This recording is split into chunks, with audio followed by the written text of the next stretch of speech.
Welcome to Nerd on Nerd with me, Jack Kempster. And me, Liam Underwood. And in this episode, we're going to be talking about Sunday School Musical. Yay! So I know this is one that our listeners are excited for, Jack. Yeah, I mean, they all know about your love for High School Musical. Will Sunday School Musical live up to that? We'll have to keep listening to find out. First, catching up with Jack and Liam. So Jack, catch me up. What have you been up to? Not a shit ton, Liam. Oh, okay. I did, to watch Sunday School Musical, I forced my friend Tom Hogan, who suggested it to us, to watch it with me. So we had a day where we ended up watching 3 Asylum films. Okay, that sounds like a fun day. Which is the company that make it. Oh, it was appalling. It was painful to the eyes. Okay. Is that a little spoiler for what's to come later, or...? Oh, no, that's specifically talking about Transmorphers and Snakes on a Train, which are the 2 other ones. Transmorphers, I think you said you'd seen before on the last episode. No, well, we've seen...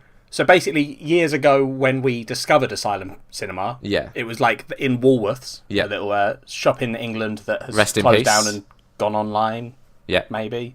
But they used to have this little section of DVDs, and they had like a DVD bargain bin, which had Asylum films in it. Yeah.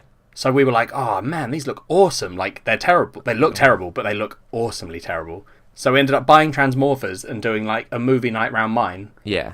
And we turned off all the lights and we got excited and watched Transmorphers. And Transmorphers has this weird like design choice they made where about half the film is spent on land, which is always pitch black, and there's lightning storms constantly because, you know, the world's just so fucked up, Liam. Oh yeah, all that pollution.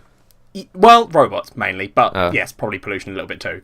But they decided that every time lightning would strike in that film, instead of doing like a sort of soft flash and a rumble, they would... I don't know if they did it to the actual actors, and if they did, these actors can probably sue for health damage, but they flashed a blindingly white light on the screen, which on their cameras was detected as the screen just turning white for a split second. I imagine that was a post-production effect. I don't know. I don't know, Liam, because like, I don't think it was. Okay. Just the way it was lighting people up as well. Yeah. It looked like they were just flashing a big light at them, but then they had their camera sensors set too high or some shit. Right. Those words I don't think are actual like camera crew words. Doesn't matter.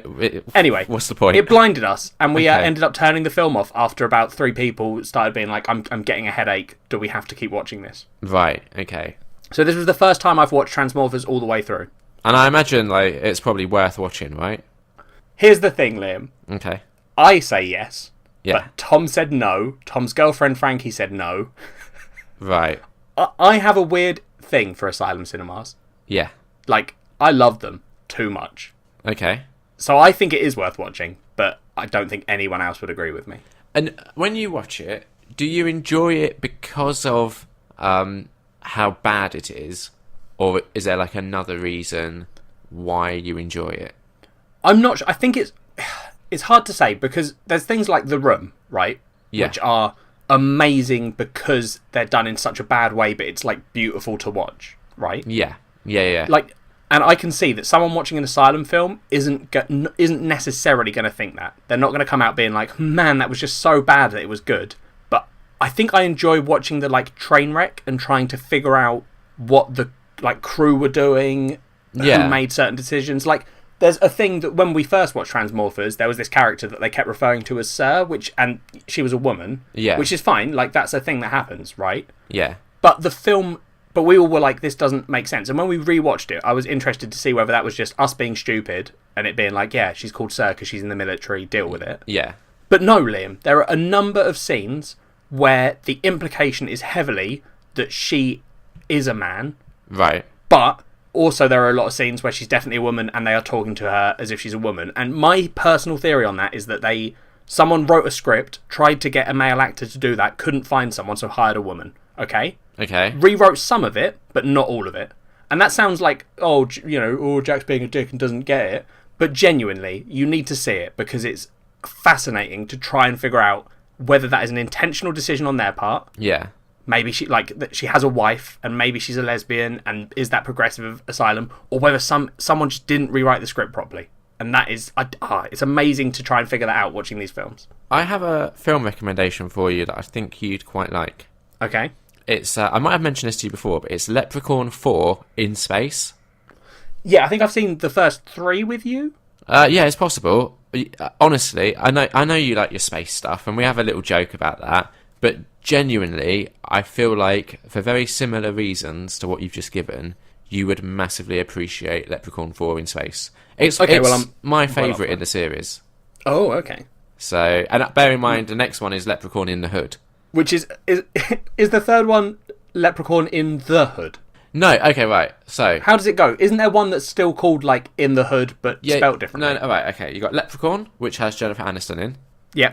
Then you've got Leprechaun 2, which is this weird story where basically he's trying to find every 1,000 years he's allowed to get a wife, and 1,000 years ago his attempts to get a wife were foiled.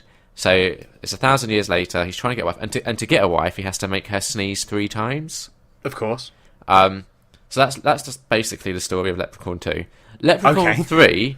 Now, obviously, you think these Leprechaun films, he wants his gold back, so you've got themes of greed, obviously.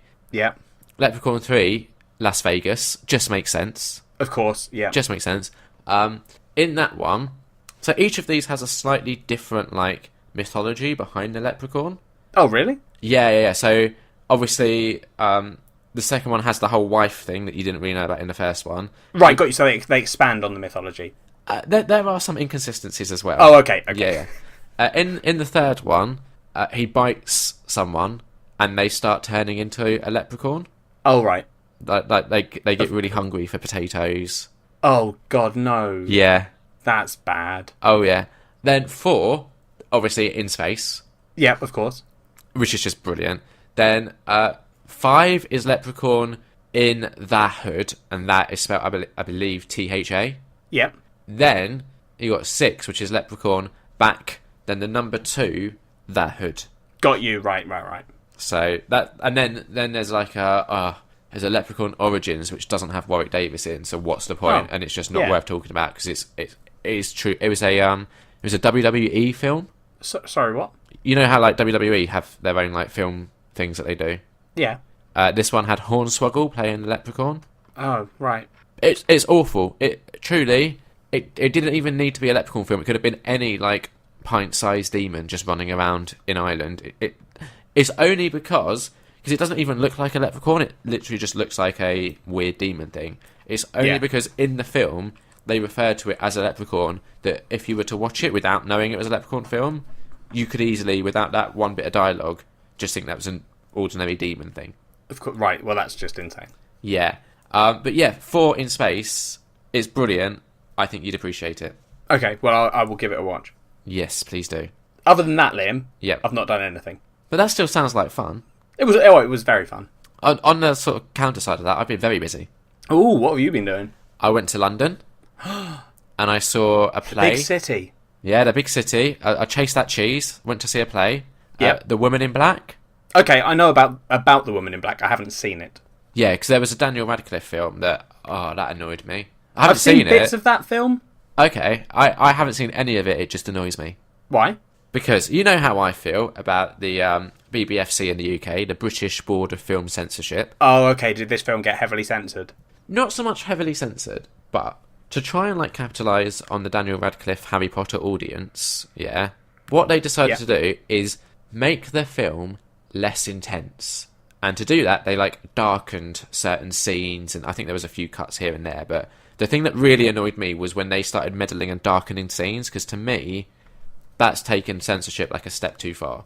I mean, how does a darkened scene make it less intense? I guess if there's something like spooky in the background and you darken it so you can't really see it, that's the only way I can think. That seems more spooky to me. Like, if you can see there's something in the background, right, that's scary. But what if they darken it so you can't see? If you just see slight movement... What if they darken it so much that you can't see anything, though?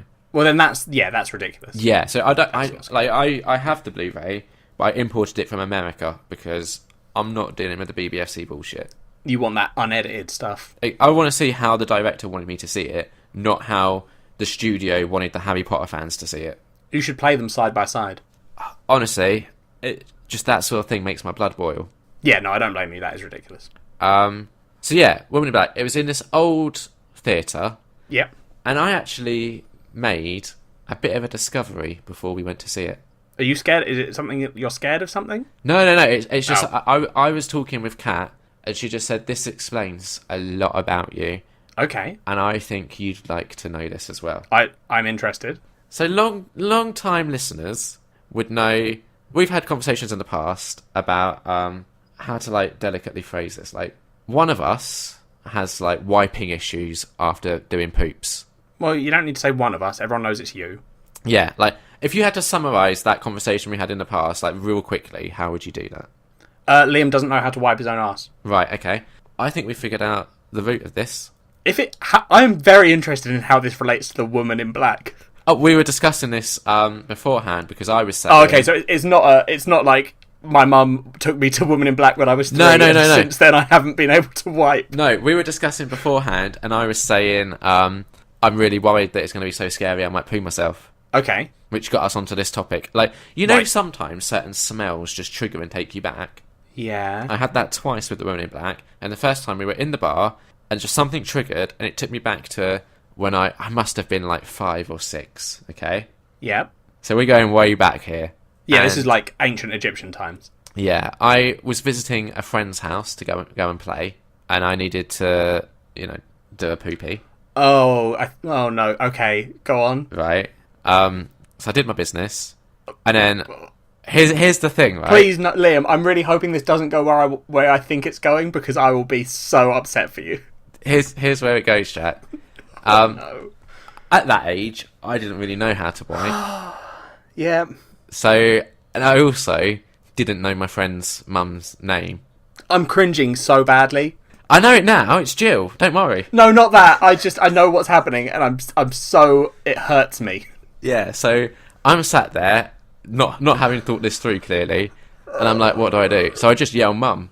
No. So, Liam. yeah, Jill comes, and so do you remember like the initial issue would be that I got off the toilet and then turned around. Yeah. Obviously, that's what I had to do so she could help out. Oh, Jesus. Yeah.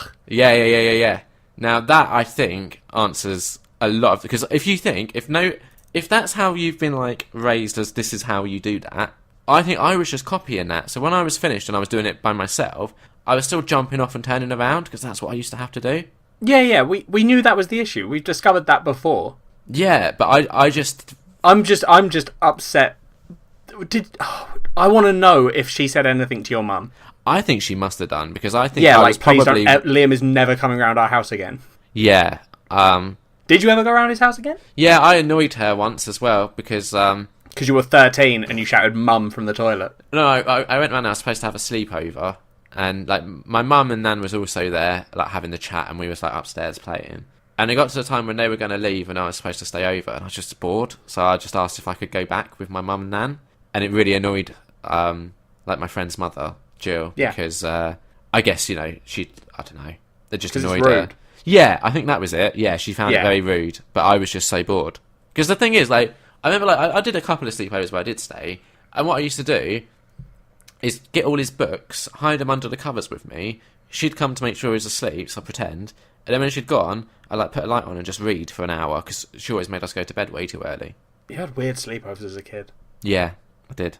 Yep. So yeah, I just thought that, like, there was something where we were discussing that, and Kat was like, I've never heard this story before, but it just explained so many of the issues you have today. Did Kat, like, cringe as badly as I am? Because honestly, that is a horrendously horrifying story, Liam. I think she's used to it, is the thing. So maybe That's it wasn't true. as bad. But then I'm used to it too. Yeah, that's true. But maybe just, I'm just... it's one of those like memories that you maybe repress, and then something triggers, I and can see why you would. Yeah, it just emerges, and I'm like, wait a second, that's why I used to do the turnaround thing. Yeah. You know? Does your mum listen to this podcast, Liam? No, she doesn't, does she? Nah, she's too busy living her life. I think we need to do like a half-hour special one day, which is just about your wiping problems, where I grill your mum on like, how this happened. How did you raise him so wrong? Yeah, I'm like, was there a point where you suddenly thought, I should teach Liam to wipe his own ass? The thing is, if Bailey was on this podcast, she would 100% listen. She can't get enough of him. But just sounds me, much better. I think he has wiping problems too. Oh. To be honest, like, I know she's had issues in the past with him. She's had to like, what's the word? Like squeeze his anal glands. Yeah, that's the thing you have to do with dogs. Yeah, I mean, you take it to someone. I would. I'm pleased that it was at this point you clarified we were talking about a dog. Yeah, sorry. Just like any new listeners. Bailey is Liam's mum's dog. Yeah, not like Liam's young brother. So yeah, Woman in Black wasn't that scary though. I didn't really have to worry about putting myself. I think my mum thought it was scary, but then my mum is a coward. But I think on Twitter, everyone was being like, "Oh, it's the most terrifying experience of my life," and I was like, "Oh, wow!" Because I tweeted about going to see it and got a fair few responses like, "Oh, it's really spooky," and like, there's a couple. Yeah, but you watch a lot of horror films. I guess, but you're not an easy person to scare, I would imagine. Those ghost things do freak me out. Yeah, but but then I've never seen a play with someone acting as a ghost, so I wonder if that detracts from it when you're like, maybe I can see that you're a person. There were a couple of like good, like jumpy moments that I weren't expecting. Another really interesting thing I thought, you might disagree, but both of the plays I've seen that are based on books have made an emphasis of the point, like they've really drawn attention to it's a play. So when I went to see Curious Incident of the Dog in the Nighttime, obviously that's a book written from someone's perspective. In the play, they actually talk about how this story he's written would make a great play, and they try and convince him that they should put it on stage, sort of thing. How do I do that in The Woman in Black? In this one, it's someone who's written a manuscript to help basically exorcise him of this like ghost experience he's had. Oh, okay. And it's this guy who is like pretending to be a terrible actor, and he's got someone in to help him basically go through and almost like relive the his experience. Okay. It is done quite well, and it does allow for some comedy moments, but then it also, there's like a sort of twist at the end which you can just spot coming. You could probably guess the twist from what I've already said. Yeah, well, so wait, the plot is that he is reliving the what happened. Yeah, he's basically kind of like, his idea is to put on a performance for his friends and family, explaining what happened to him to try and get rid of these like awful memories he's got of it. Right, got you. And yeah, another like trigger that happened is there was a bit where they had like a smoke machine come in, and it reminded me of the nights when me and you used to go out at uni clubbing to a place called Root, and they had smoke machines, and that like smell just triggered that, and it made me miss those days. Yeah, that's fair enough. But yeah, Woman in Black, it was good. It was, not as good as like say Book of Mormon or Harry Potter and the Cursed Child, like a tier below those, but still, I had a good time. I've got one question about it. Okay. Because I think it's something that I've heard they do. Yeah. Is that there's like sort of not audience interaction, but the ghost and stuff, doesn't she like appear behind the audience and stuff? I don't know. We were up in the balcony, so I don't know if they did that in the stalls. Oh, okay. But it's so quiet that there was a few times where someone like dropped a drink or whatever, and I genuinely was like, is this part of the play or not? Because it was suddenly a loud bang from behind. Yeah. And yeah, it was good. I just wanted it to be scarier, I think. Yeah, that's fine. And I think it had the potential to be. There was just a couple of weird decisions they made. Like, I guess in the book, there's a dog. And it's not a like vital plot point. You could have just got rid of the dog, but instead they kind of had an imaginary dog on stage. Oh, that's kind of weird. Yeah, didn't really work. They could have made it better. They make a whole point about how they can evoke mood and atmosphere by using sound effects. Yeah. But then they didn't use any sound effects for the dog, which just seemed... That's insane, yeah. Yeah. But that's not all I did. What else did you do, Liam? I also went to Brighton. Oh. And I saw Ricky Gervais doing his Humanity tour. How was that? It was good. It had Doc Brown supporting, who was disappointing, to be honest. Yeah. But Ricky Gervais himself, very good. I really enjoyed it. It was... there was a few things that I'd already seen, like, because I'm quite a fan of his, I watch, like, on YouTube when he goes on the American chat shows. Yeah. And there was a few bits that he'd already done on those, so I was like, right, I know where this is going, sort of thing. But otherwise, yeah, it was very good. Oh, fair enough. That's good. So busy old time for Liam. Oh, it's just been non-stop. One other thing that we both did is we guested on Amanda's show. Yes. Talking about a film that you suggested. Yeah, we went and spoke about Buckaroo Banzai Across the Eighth Dimension. Come on, the full title, please, Jack. The Adventures of Buckaroo Banzai Across the Eighth Dimension. Thank you. Just in case anyone wants to go and find it, And they should. I still, don't really know. If you want to find out more about mine and Liam's reactions just then, Go and listen to Amanda's show. I don't think it's out yet, but when Probably it is will out, be by the time this is out. Oh, maybe. I don't know. Go, maybe not. Go find out. Amanda's great. Follow her anyway, and then Yeah. listen to her show, and eventually we'll be on it. Exactly.